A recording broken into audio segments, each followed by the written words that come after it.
Entonces, cuando calculamos la derivada parcial según x, derivamos la parcial según x, entonces me queda, bueno, 2x, la derivada de y al cubo es 0, la derivada de x cuadrado de 2x, la derivada de esto es 0, la derivada de esto con respecto a x es menos 2y, y esto tiene que ser igual a 0. Y la derivada parcial según y es 3x, 3y a la 2, menos 4y, y después menos 2x, y esto tiene que ser igual a 0. ¿Cómo resolvemos este sistema de inecuaciones? Bueno, de la primera sacamos que 2x es igual a 2y, porque pasamos el 2y del otro lado restando. Y de acá, si pasamos el 2 dividiendo, obtenemos la conclusión de que x tiene que ser igual a y. X tiene que ser igual a y. Como x tiene que ser igual a y, venimos y reemplazamos acá. Entonces, ¿qué me queda? 3y cuadrado menos 4y menos 2x, pero x es igual a y. Entonces me queda una ecuación completamente en la variable y. Esto acá me queda 3y cuadrado menos 6y. Esto es igual a 0. ¿Está? ¿Qué me queda? Una ecuación cuadrática, en este caso incompleta porque me falta c. Acá podemos sacar factor común 3y. Me queda y menos 2 igual a 0. Y de acá sacamos que y puede ser igual a 2. Y puede ser igual a 2. Y de acá sacamos que y puede ser igual a 0. Entonces los valores de y son 0 y 2. Como x es igual a y, entonces un punto crítico va a ser el punto 0, 0. Y el otro punto crítico va a ser el punto 2, 2. Y ninguno más. ¿Está claro? Después hay que hacer el hessiano y todo el análisis del hessiano, que eso más o menos lo hicieron, pero muchos sacaron mal los puntos críticos. ¿Está entendido, chicos? Sí, sí. Y después la derivada direccional, bueno, algunos hicieron desastre y otros le hicieron bien. Otro error fuerte, yo lo considero fuerte. Y esto acá vamos a tener que trabajar un poquito más en esto, no importa que volvamos atrás. Pero en el ejercicio número 2, la función que yo les planteaba era la raíz de y sobre x más y menos 2. Y le decía representar gráficamente el dominio, una cosa así. Representar gráficamente el dominio. Bueno, sabemos que el dominio de estas funciones está en el plano xy. Bueno, entonces, ¿cómo es acá la cosa? Bueno, ¿cómo tenemos que analizar? Esto lo vimos en la primera y la segunda clase, lo estuvieron trabajando con Mauricio. ¿Estamos? Acá tenemos una raíz cuadrada. La raíz cuadrada, ¿cuándo tiene sentido? Cuando lo de adentro, ¿cómo es? Mayor a 0, mayor o Claro. igual. Todo esto, todo este cociente, todo esto del radicando que llamamos, tiene que ser mayor o igual que 0. ¿En eso estamos de acuerdo? Sí. Pero ese radicando es una división. Una división, ¿cuándo es positiva? Y cuando el de arriba es positivo, y el de abajo también tiene que ser positivo. Pero el de abajo tiene que ser solamente mayor que 0. O sea, el de arriba es mayor que 0, el de abajo es mayor que 0. ¿Hay otra opción?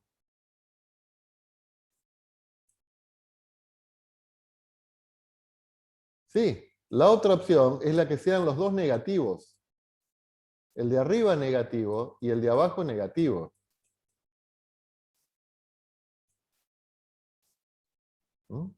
¿Estamos? Entonces, ¿cómo se grafica esto? ¿Cómo se grafica? Bueno, acá tenemos el sistema de ejes cartesiano. ¿Sí? Bueno, atenti. ¿Qué me dice esta primera desigualdad? Que i tiene que ser positivo o mayor que 0. ¿Eso dónde está? Y eso está del eje i para arriba. Acá están todos los valores, ¿estamos de acuerdo en eso? Que tienen i positivo. ¿Mm? La segunda desigualdad me dice que x más i menos 2 tiene que ser mayor que 0. Entonces ustedes lo que tienen que hacer ahí es despejar i y decir, bueno, i, ¿cómo tiene que ser i? I tiene que ser mayor a 2 menos x. ¿Mm? O sea, paso la i, paso el 2 y paso el x. 2 menos x es una recta que pasa por 2, es una recta que pasa por 2 y tiene pendiente menos 1.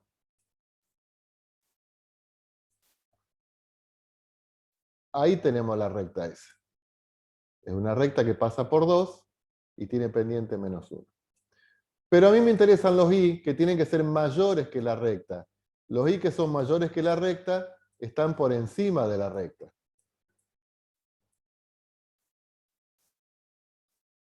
Todos estos. ¿Dónde se encuentra el conjunto de puntos que verifican simultáneamente las dos inecuaciones? Bueno, por encima de la recta y por encima del eje. O sea, que son todos estos valores. ¿Mm?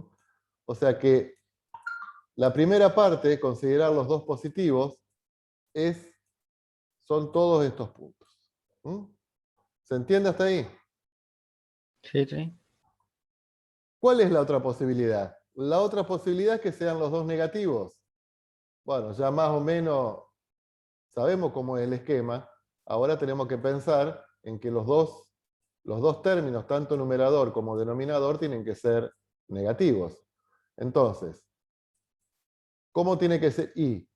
¿Qué me dice acá? Que i tiene que ser negativo. O sea, tiene que estar debajo del eje i.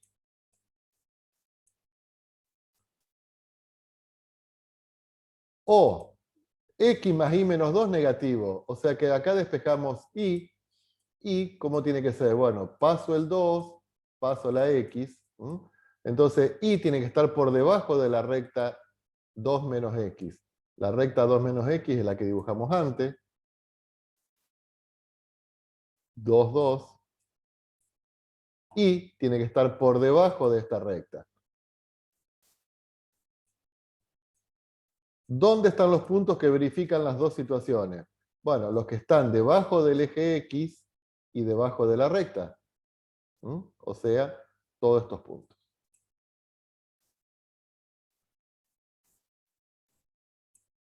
¿Estamos? Conclusión. ¿Cuál es el dominio de la función? Bueno, el dominio de la función son los que están en un lugar o en el otro. Entonces, habría que terminarlo un poquito mejor. Bueno, epa.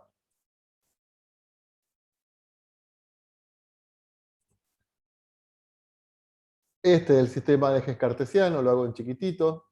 Este es el sistema de ejes cartesiano. Esta es la recta en cuestión. Entonces, a ver, esperen, ¿no? No, no es eso lo que quiero agarrar.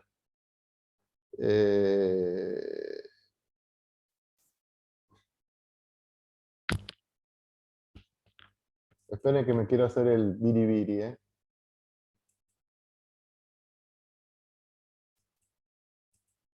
Va, no me va a salir. El dominio vendría a ser esto. Encima de la recta, encima del eje. O debajo del eje,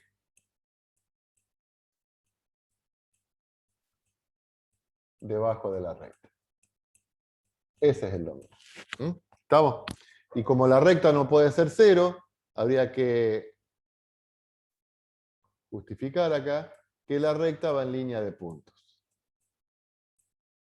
Bueno, esto lo van a tener que rehacer. No este ejercicio, sino yo el que le voy a mandar. Todos. Pero todos van a tener que rehacer y demostrarme que saben analizar una situación problemática de esa manera. ¿Mm? ¿Está? Sí, sí. Sí, sí, profe. Vamos. ¿Está entendido, chicos? Bueno. Y el otro problema que hubo es en la derivada, cosa que me sorprendió. Está bien que la función era como para generar un poquito de confusión, pero yo pensaba de que que lo iban a hacer bien. Se los tengo que decir en serio. La derivada, o sea, había que demostrar que se verificaba la igualdad de las derivadas cruzadas. Y ya te digo, varios lo hicieron mal.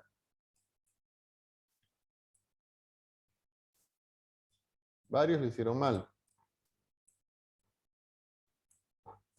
Bueno, ¿cómo era la cosa, chicos? ¿Cómo me queda la derivada según x? Bueno, entonces ustedes tienen que ver. Bueno, acá tengo una multiplicación, acá tengo x, pero acá no. Entonces no la derivo como multiplicación.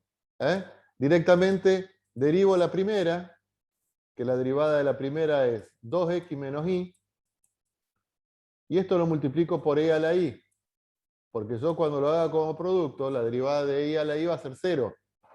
¿Estamos? Ahora, a esto hay que derivarlo con respecto a i.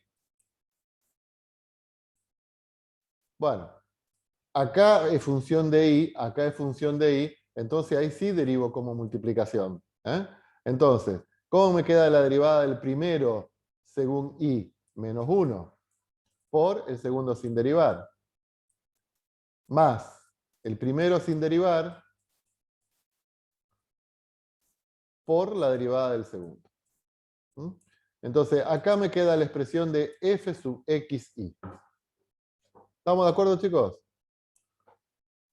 A ver, si primero derivamos con respecto a i, este término es función de i y este también. Por lo tanto, en este caso, cuando derivo en función de i, sí tengo que hacer la derivada de una multiplicación.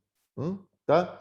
Entonces, la derivada del primero con respecto a i, ¿qué me queda? Menos x. Por el segundo sin derivar. Más el primero sin derivar por la derivada del segundo con respecto a i, que es e a la i. Cuando ahora esto lo derivamos con respecto a x, ¿cómo me queda? ¿Cómo me queda esto derivado con respecto a x? Y bueno, menos e a la i. Más. ¿Y esto cómo me queda derivado con respecto a x? Bueno, e a la i es una constante, o sea que tengo que derivar solamente el paréntesis, que es 2x menos i. Por e a la i. Y ahí me quedaron las dos iguales. Ahí hicieron bastante lío, chicos, muchos, en la derivada.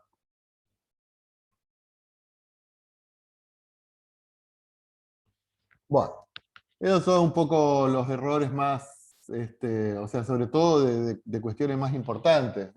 Después ya te digo, la derivada direccional, por ahí también la erraron, en la regla de la cadena. Pero saber derivar es fundamental. Entonces, el que hizo mal la derivada tuvo 0 en ese ejercicio. Bueno. ¿Salimos de acá? ¿Sí? Bueno.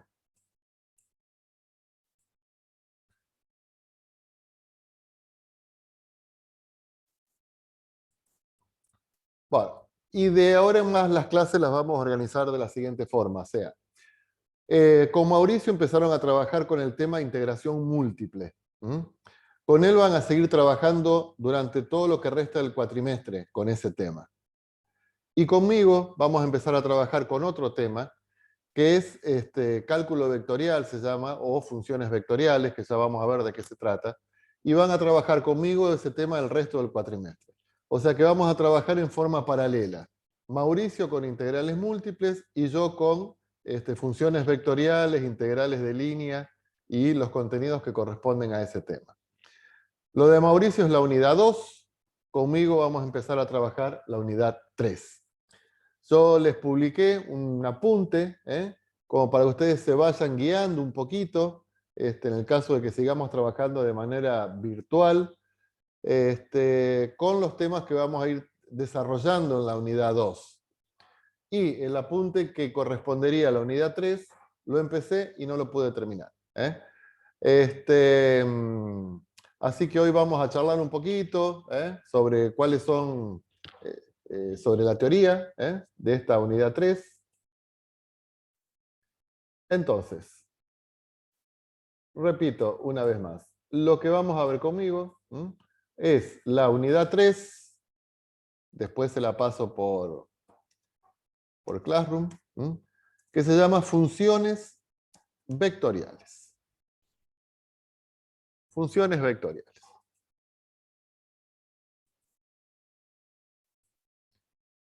¿Qué significa esto de funciones vectoriales? Recuerden que cuando empezamos a trabajar con este tema de funciones multivariables, hablábamos así muy primitivamente de una maquinita. De una maquinita. En todas las funciones que vimos hasta ahora, en la que vimos el año pasado, acá entraba X y acá salía un número. Estamos un número ahí. En las que empezamos a trabajar este año, en la maquinita entraba una variable múltiple, por ejemplo, X y Z. Entraba una variable múltiple, X y Z, y salía, ¿qué salía? Salía un número también, un número T, que era función, por ejemplo, de X, de Y y de Z. O sea que en las funciones que vimos que empezamos a trabajar hasta ahora, siempre sale un número de la maquinita, siempre sale un número. Por eso decimos que son funciones escalares. Cuando de la maquinita sale un número. En este caso, como la variable tiene forma de componente, primera componente, segunda componente, entonces en este caso decimos que es una función escalar, y en este caso la variable tiene forma de vector. Entonces decimos que es la variable vectorial. En las que vimos el año pasado, que entraba X y salía Y, es una función escalar de variable escalar. ¿Me van siguiendo? ¿Cuándo una función es vectorial? Cuando en esa maquinita,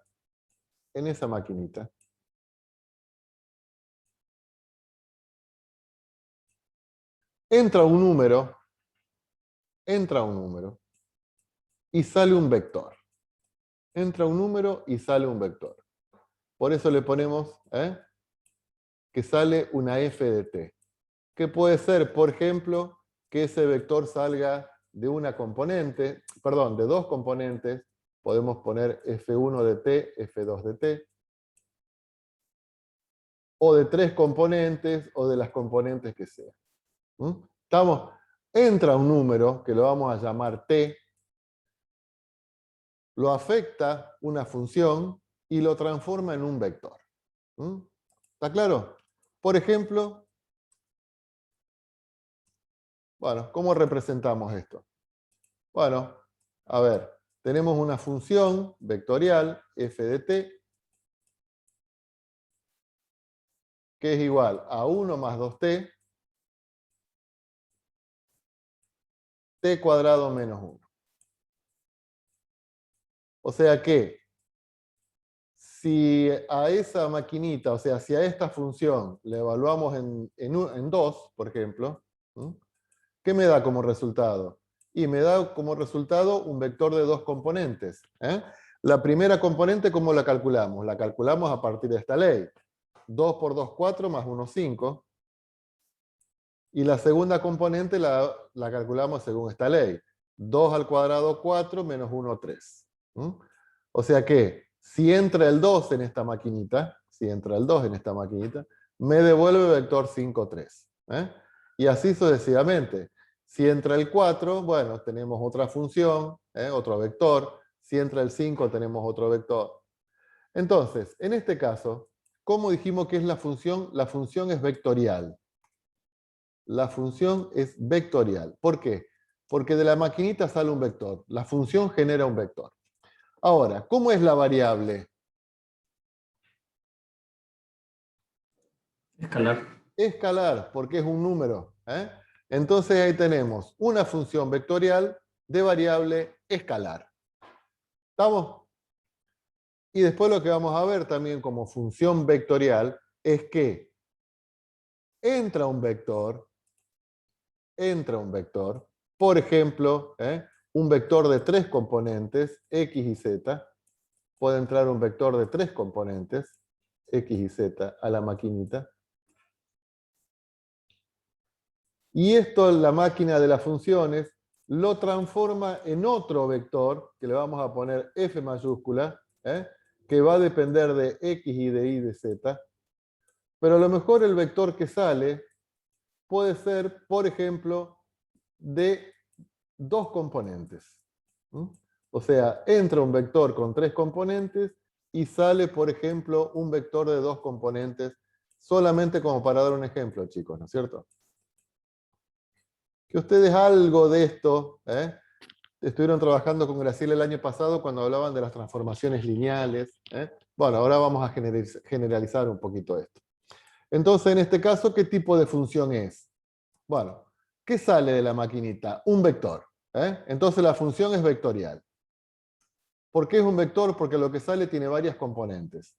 Ahora, ¿qué entra en la maquinita? Y también entran varias componentes. Entonces la variable, ¿cómo es? También vectorial. Este tipo de funciones, las funciones vectoriales de variable vectorial, lo vamos a llamar campo vectorial. Y la palabra campo me remite un poco a lo que tal vez estén dando en física, que son campos eléctricos, campos magnéticos. Esos campos vectoriales son funciones vectoriales de variable vectorial. A lo mejor no se lo plantean tan de esta forma, pero por ahí a lo mejor, viendo esto, y vamos a tener que ir un poco rápido, es cierto, se aclaran algunas cuestiones sobre algo de la teoría que están viendo en física eléctrica y electrónica. Bueno, nos vamos a detener un poquito a esto, chicos, en funciones vectoriales de variable escalar. Hoy vamos a ver todo este tema. Funciones vectoriales de variable escalar.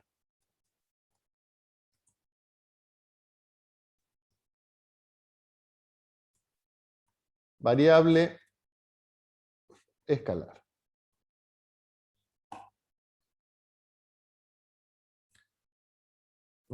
Entonces, ¿cómo la representamos? Con f y una flechita arriba, porque estamos indicando que se trata de una función vectorial.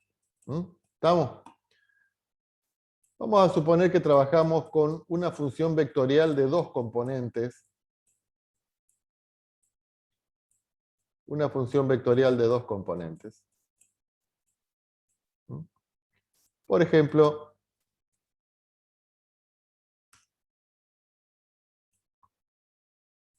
bueno, f de t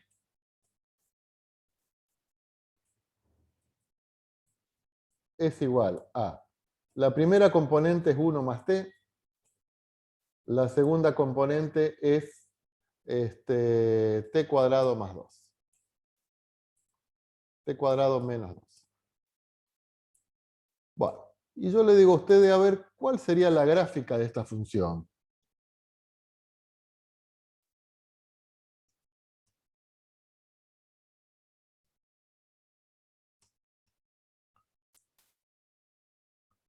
Ustedes no saben cuál es la gráfica de esta función, pero si es una cuestión de vida o muerte, sí o sí hay que salir de esta. ¿Qué harían ustedes?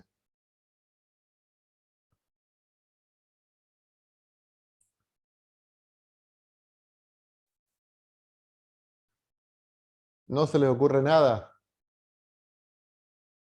¿Nada de nadedad absoluta? A mí no, por lo menos. Pero nada. Y cuando no se te ocurre nada, hay que recurrir a las cosas que uno sabe, no a...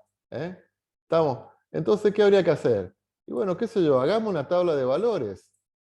Eso sabemos cómo se hace, ¿no es cierto? ¿eh? Hacemos una tabla de valores donde ¿qué vamos a colocar acá en la columna de la izquierda? ¿Eh? T, distintos valores de t. Y acá, bueno, ¿qué me arroja la función para distintos valores de t? ¿Mm? ¿Estamos? Entonces, cuando uno no sabe mucho, bueno, a ver, vamos a apelar a lo que sí sabemos. ¿Está?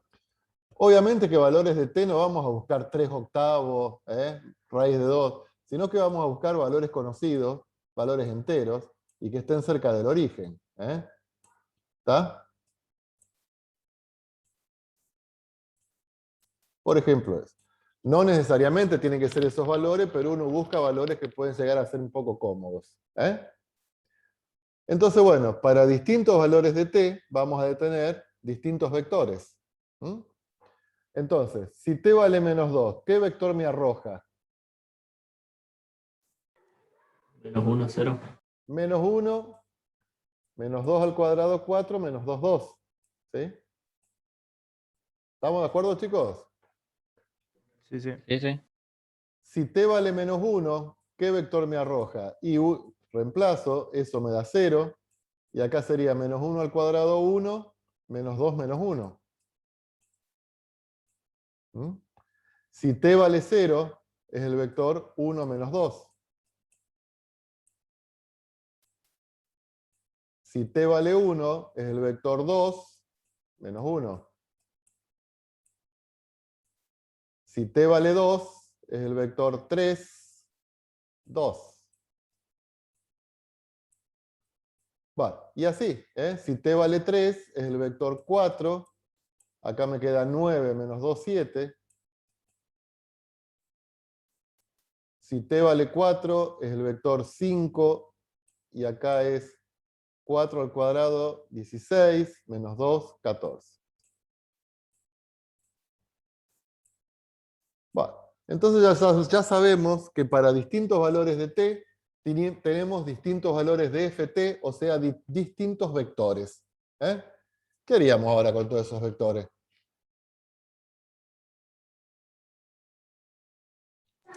¿Lo graficamos?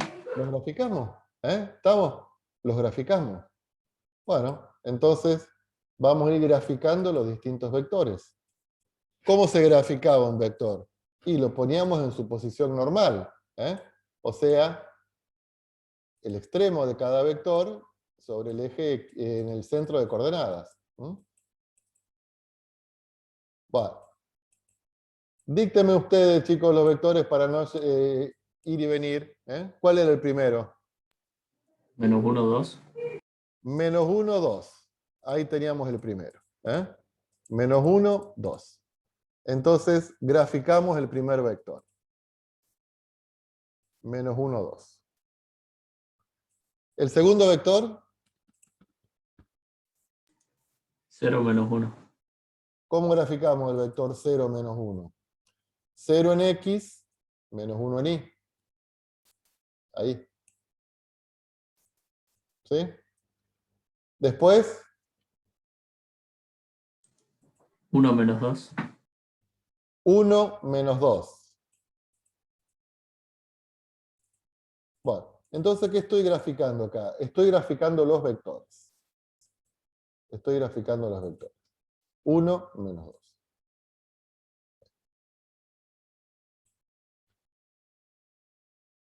¿Qué más? 2 menos 1. 2 menos 1. O sea que lo tengo ahí el vector. 2 menos 1, lo tengo acá el vector. En esto hay que trabajar prolijo.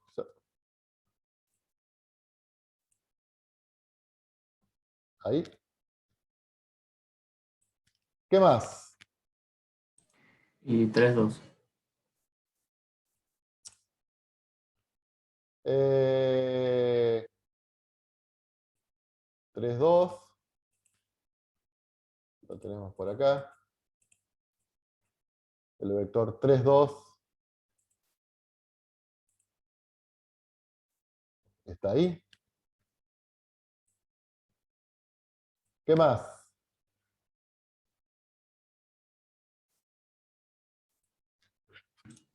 Yo tengo 3, profe. ¿Por qué? 4, 7. ¿Eh? 4, 7. 4, 7. 4, 2, 3, 4, no. 2, 3, 4, 5, 6, 7.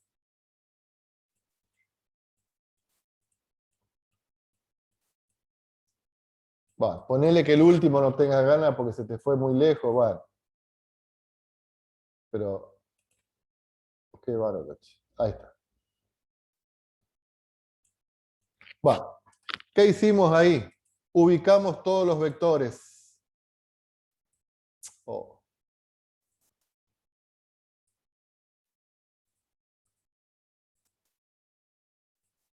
Ubicamos todos los vectores. ¿Estamos? Ahora fíjense, vamos a analizar un poquito los extremos de este vector. Vamos a analizar un poquito los extremos de este vector. Yo estoy exagerando ahí con los puntos rojos.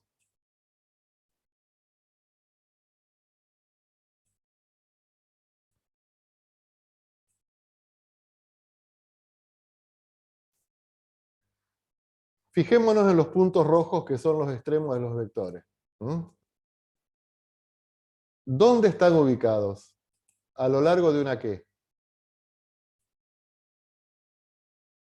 Parábola. ¿Una parábola puede ser? Exactamente, están ubicados a lo largo de una parábola. De una curva, que en este caso reconocemos que es una parábola. Bueno, obviamente me salió para el mal. Bueno, esta curva es la gráfica de la función.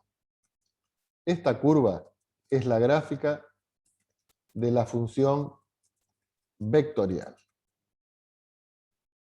de variable escalar.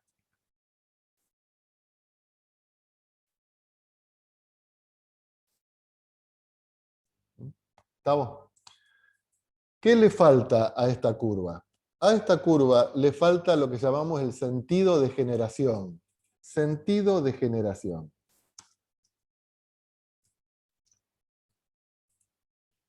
¿Cuál era el sentido de generación? El sentido de generación lo vamos a colocar así. Es este. Así. ¿Por qué?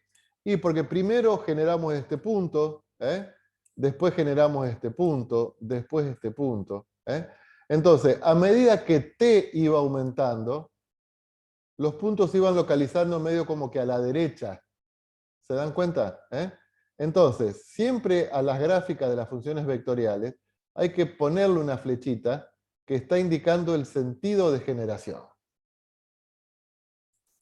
Entonces, la gráfica de una función vectorial de variable escalar, la f de t, es una curva. En el plano, si trabajamos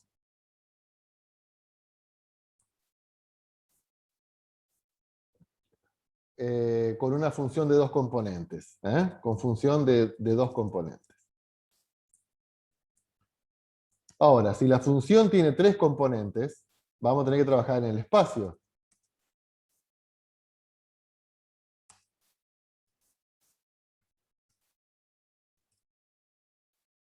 Porque tenemos x y z. Y después, bueno, después perdería un poco el sentido gráfico en el caso que tengamos funciones de 4 componentes, porque ahí sería imposible de graficar. Entonces, ¿cuál es la representación gráfica de una función vectorial de variable escalar? Una curva. Si los vectores tienen 2 componentes, esa curva la tenemos en el plano. Si los vectores tienen 3 componentes, la tenemos en el espacio. Bueno, se me va a cortar, nos volvemos a unir, ¿sí? Dale, dale. Bueno, bueno. Ok.